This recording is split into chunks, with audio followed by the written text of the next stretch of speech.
example 2 of section 2, chapter 5. We're solving an example or exponential equation by graphing. So since it began in 1966, the extremely high viewership for Super Bowl has led companies to pay millions of dollars to advertise for just 30 seconds. The average cost of a 30-second ad can be approximately modeled by an exponential function where the initial cost is $58,000 and the average cost increases by 9% each Super Bowl. So we want to write an exponential function to represent the situation. Okay, so we're going to go ahead and let some variables happen, right? So we're taking the cost. We want to know, let's see, let's look for the question or the statement. The average cost modeled by, we want to come up with a model, right?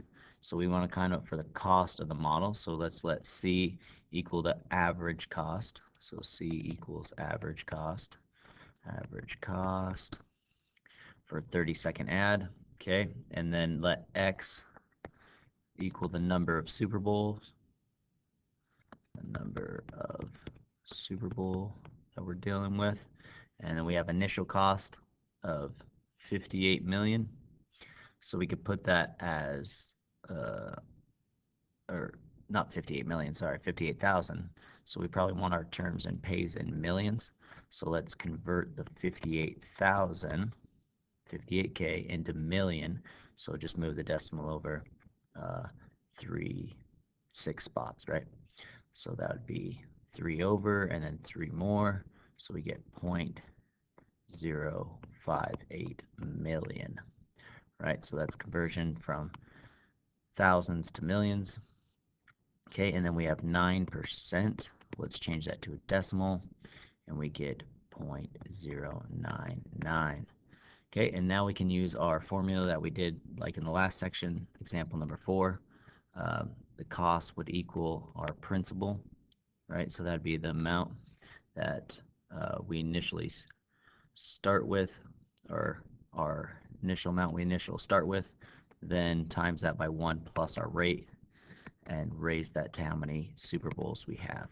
Okay, so a little bit different. So C is equal to our initial amount, which is the 58,000, but I want to put that in millions, so 0.058 millions, times 1 plus our rate, which is now a decimal, is 0.099,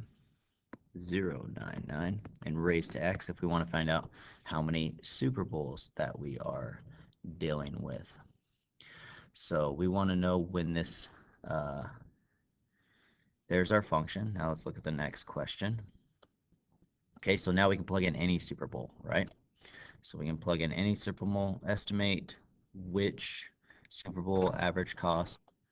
So we want to know when it surpasses 1 million, right? So the cost surpasses 1 million. So this we're going to put as 1 for 1 million, our cost. Okay, and then I want to solve this equation. Okay, so I want to solve this equation for 1. So what I'm going to do is just put this in a calculator, and then I could do 2 things. I can just look for where my y equals 1, or I could write this in a calculator, y equals 1, put this as my, say, y2, this is my y1, and see where they intersect, right?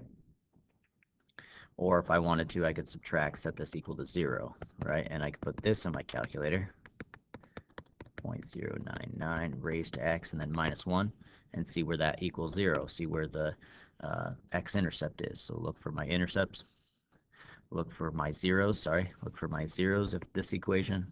If I do this one, set this equation to y2 and y1 equals 1, then I would look for where it intersects, right? Okay, so I could do it 2 different ways.